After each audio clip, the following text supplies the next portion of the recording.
one of the things that I've noticed, and I'm wondering if you guys have experienced it too. I think one of the reasons why we get so misaligned here is the fact that we're not investing in our organizations the right way.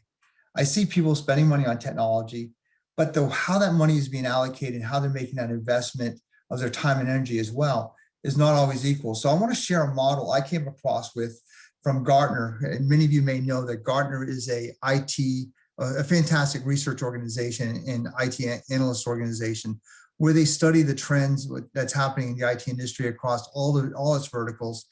They did a study about 15 years ago, 20 years ago, where they looked at how organizations spent their time and energy and money into actually driving IT forward in the organizations. And they basically broke that research they'd done into 3 buckets. They found it was relatively simple. Companies either spent their money running IT, they spent money growing IT and consequently the business because of IT, and then they spent money in the transformation process, how it can actually transform the business. Back then, the term digital transformation was a really big new term that was being bandied around. Everyone at this point in time wanted to be the next Uber, the next Amazon, the next, insert Netflix, whatever it was, the company that was going to disrupt the industry, take it by storm, and do it all through digital transformation. So what we found, and their research found, the best companies, the companies that were able to keep pace with what's happening in the industry, the drivers that they were facing, what they found is they had a kind of unique blend of how they invested their energies. It wasn't all in one bucket. They had a nice blend of how they invested. What they found, the best run companies had about 65% of their investments, time, energy, and money going into running the organization, just keeping the lights on, making sure the technology was working properly, that the doctors had the access to the tools when they needed the tools. Another bucket that they had is about 20% of their activities went into growing, adding new technologies to see more patients, opening up new offices and new locations, moving to new software platforms that enables them to get more efficient as an organization. So they invested in those growth activities. Then the third area they found, and they spend about 20% of their time in the growth areas. Then what they found is the people that really, really at the top of the game invested intentionally in the transformational process. That was trying to meet these drivers head on using technology, process, people to make that all come together. They found that those companies are able to do that really outperform the industry in that case. Now, consequently, that is the best. Those are the profiles of the best companies out there. What they also found is that the average company didn't spend their time and energy like this. It was very disproportional. What they found is that most people spend 80 to 90% of their time in just running. The remaining portion went into grow and 0 into the actual transformation process. And usually when they were going into transformational, it was because they were forced into it. It wasn't an intentional choice that they were making. They were responding to the industry versus leading the industry in where they need to be. So the other thing that they determined from this is that they looked at the ROIs and make this investment dollar for dollar in these 3 buckets, which gives me the greatest return on investment. What they found is that when you invest $1 into IT to run it, you're not getting a great return on your investment. Sometimes it's actually a negative or break-even point that you're getting just running IT. This concept of investing so much into the run is where it leads people to think of their IT as a necessary evil, and they look at it as a cost center versus an opportunity to grow the organization or change the very nature of the business. They found that if I was investing in growth, I got greater than my investments in my return, many times a multiple of that investment. And I was able to kind of recoup my investments in very short turnaround. What they really found is that when we invested $1 into the transformation, depending on what I was investing in, I was getting multiples 10, 20, 100 times my original investment in the way we were able to do things. An example of this would be an organization that has a hard time because of where they're located, hiring a certain skill set.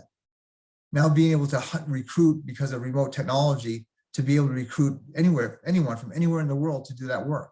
And they don't have to be sitting in an office in Millinocket, Maine. They can be in an office anywhere in the world and do the work that needs to be done in that area.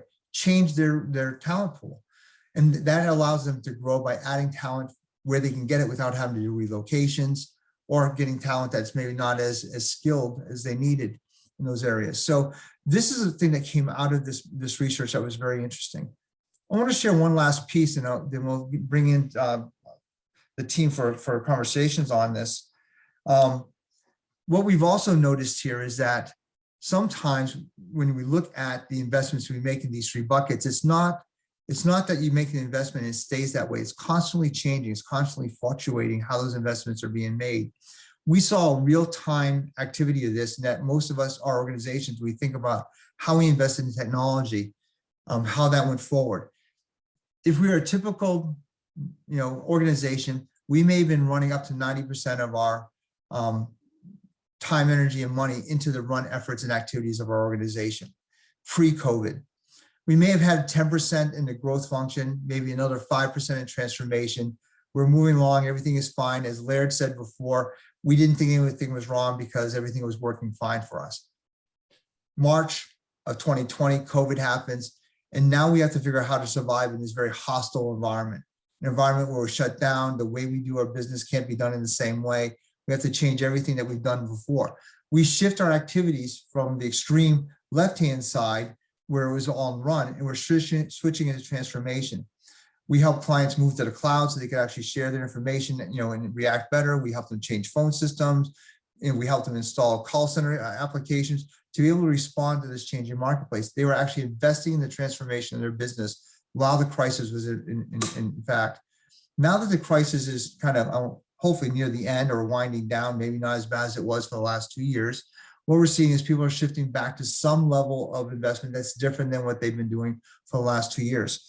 So at this point in time, I'd like to kind of just go through and just, kind of talk about over the last few years of your journey, Michael, with your organization. You've seen a shift in this model, haven't you? And can you just kind of share a little bit about where you are today, how you got there, some of the things you may have done? Sure. So when I came to the organization in late 2018, as a collective with my executive leadership team and leadership of our CEO, we came to some recognitions pretty early on that we were going to need to transform our technology platform. So from a mindset perspective, we were already there. Then COVID hit. And so our transformation efforts were actually accelerated. We didn't have to start from scratch. So we were at an advantage. Now, that being said, we were probably in 2020, we were probably at 60% transform, 30% run, 10% grow in 2020. This year, we're probably, 2021, I should say, we're closer to a 70-15-15 for growth and transform. And then in this year, in this calendar year, we hope to get closer to that 65, maybe even 60 at run, and then equally split the grow and transform across the 20 and 20. What did it take? It took clear vision from leadership.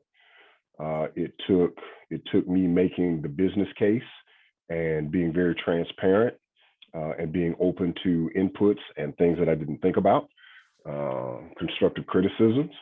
And it took getting significant feedback from our employee base in terms of what they thought would work or what we should be doing in terms of meeting the needs. And then it's about sustainability going forward, right?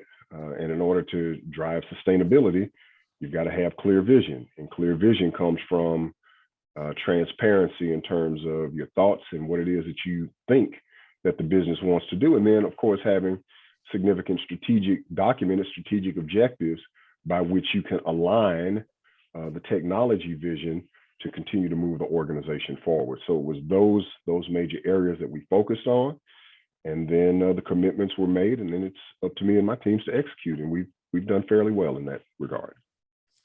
Yeah, I love the way you talked about the alignment of technology and IT to the business, drivers and strategy, right? I think that's hugely important.